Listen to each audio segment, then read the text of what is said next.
فضائل صورت مزمل۔ حضور اکرم صلی اللہ علیہ وسلم کا فرمان ہے کہ جو شخص اس صورت مبارکہ کو مصیبت کی حالت میں تلاوت کرے گا،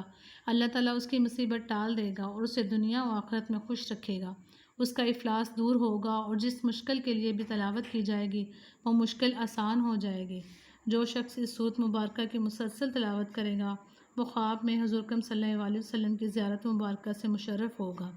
سورۃ مزمل کی روزانہ تلاوت کرنے والے شخص پر دوزخ کی آگ حرام قرار دی جائے گی۔ نیز اگر سورۃ مبارکہ کو لکھ کر مریض کے گلے میں ڈال دی جائے تو شفا پائے گا۔ بسم اللہ الرحمن الرحیم۔ یا ایھا المزمل، اے مزمل کپڑے میں لپٹنے والے محمد صلی اللہ علیہ وآلہ وسلم، قم اللیل الا قلیلا، رات میں قیام کریں مگر تھوڑا، نصفہ او انقص منہ قلیلا، اس رات کا نصف حصہ یا اس میں سے تھوڑا کم کر لیں، او زد علیہ ورتل القرآن ترتیلا، یا کچھ زیادہ کر لیں اس سے اور قرآن ترتیل کے ساتھ ٹھہر ٹھہر کر پڑھیں۔ انا سنلقی علیک قولا ثقیلا، ہم آپ صلی اللہ علیہ وسلم پر عنقریب ایک بھاری کلام قرآن کریم ڈالیں گے۔ ان ناشئۃ اللیل ہی اشد وطئا واقوم قیلا، بے شک رات کا اٹھنا نفس کو سخت روندنے والا ہے اور زیادہ درست ہے الفاظ کے تلفظ میں۔ انا لک فی النہار سبحا طویلا، بے شک آپ صلی اللہ علیہ وسلم کے لیے دن میں طویل شغل ہے۔ واذکر اسم ربک وتبتل الیہ تبتیلا، اور آپ صلی اللہ علیہ وسلم اپنے رب کا نام یاد کریں اور سب سے چھوٹ کر الگ ہو کر اس کی طرف الگ ہو جائیں۔ رب المشرق والمغرب لا الہ الا ہوا فاتخذہ وکیلا، وہ مشرق و مغرب کا رب ہے، اس کے سوا کوئی معبود نہیں، بس آپ صلی اللہ علیہ وسلم اس کو کارساز بنا لیں۔ واصبر علی ما یقولون واہجرہم حجرا جمیلا، اور جو کہتے ہیں آپ صلی اللہ علیہ وسلم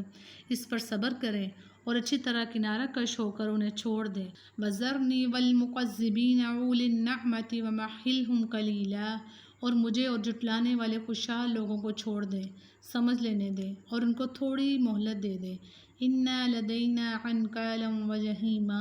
بے شک ہمارے ہاں عذاب ہے اور دہکتی آگ، وطعاما ذا غصۃ وعذابا علیما، اور کھانا ہے گلے میں اٹک جانے والا اور عذاب ہے دردناک۔ یوم ترجف الارض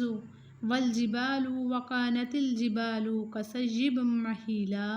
جس دن زمین اور پہاڑ کانپیں گے اور پہاڑ ریزہ ریزہ ہو کر ریت کے تودے ہو جائیں گے۔ انا ارسلنا علیکم رسولا شاہدا علیکم کما ارسلنا الی فرعون رسولا، اور بے شک ہم نے تمہاری طرف بھیجا محمد صلی اللہ علیہ وسلم کو تم پر گواہی دینے والا ایک رسول، جیسے ہم نے فرعون کی طرف موسیٰ علیہ السلام کو ایک رسول بنا کر بھیجا تھا۔ فعصى فرعون الرسول فأخذناه أخذا وبيلا، پس فرعون نے رسول کا کہا نہ مانا تو ہم نے اسے فرعون کو بڑے وبال کی پکڑ میں پکڑ لیا۔ فَكَيْفَ تَتَّقُونَ إِن كَفَرْتُمْ يَوْمًا يَجْعَلُ الْوِلْدَانَ شَيْبًا إِنَّ السَّمَاءَ مُنْفَطِرٌ بِهِ كَانَ وَعْدُهُ مَفْعُولًا، اگر تم نے کفر کیا تو تم اس دن کیسے بچو گے جو بچوں کو بوڑھا کر دے گا، جس سے آسمان پھٹ جائے گا، اس کا وعدہ پورا ہو کر رہنے والا ہے۔ ان هذه تذکرۃ فمن شاء اتخذ الی ربہ سبیلا، بے شک یہ قرآن نصیحت ہے جو کوئی چاہے اختیار کرے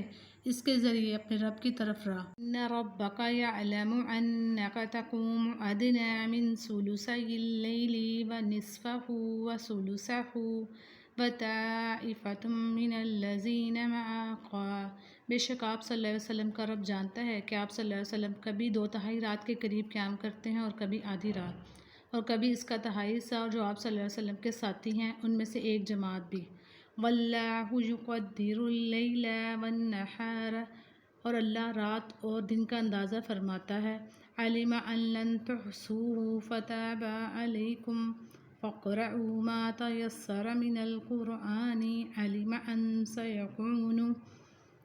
اس نے جانا کہ تم ہرگز نبھا نہ کر سکو گے تو اس نے تم پر عنایت فرمائی، تو تم قرآن میں جس قدر آسانی سے ہو سکے پڑھ لیا کرو۔ اس نے جانا کہ البتہ منکم مرضی، تم میں سے کوئی بیمار ہوں گے، وآخرون یضربون فی الارض، اور کوئی روزی کی تلاش کرتے ہوئے، یبتغون من فضل اللہ، زمین میں سفر کریں گے، وآخرون یقاتلون فی سبیل اللہ، اور کئی دوسرے اللہ کی راہ میں جہاد کریں گے، فاقرؤوا ما تیسر منہ، پس اس میں سے جس قدر ہو سکے تم پڑھ لیا کرو، وآقیموا الصلاة وآتوا الزکاة، اور تم نماز قائم کرو اور زکوٰۃ ادا کرتے رہو، وَأَقْرِضُوا اللَّهَ قَرْضًا حَسَنًا، اور اللہ کو اخلاق سے قرض حسنہ دو، وَمَا تُقَدِّمُوا لِأَنفُسِكُم مِّنْ خَيْرٍ تَجِدُوهُ عِندَ اللَّهِ هُوَ خَيْرًا وَأَعْظَمَ أَجْرًا وَاسْتَغْفِرُوا اللَّهَ إِنَّ اللَّهَ غَفُورٌ رَّحِيمٌ، اور کوئی نیکی جو تم اپنے لیے آگے بھیجو گے اسے اللہ کے ہاں بہتر اور اجر میں عظیم پاؤ گے، اور تم اللہ سے بخشش مانگو، بے شک اللہ تعالیٰ بخشنے والا نہایت رحم کرنے والا ہے۔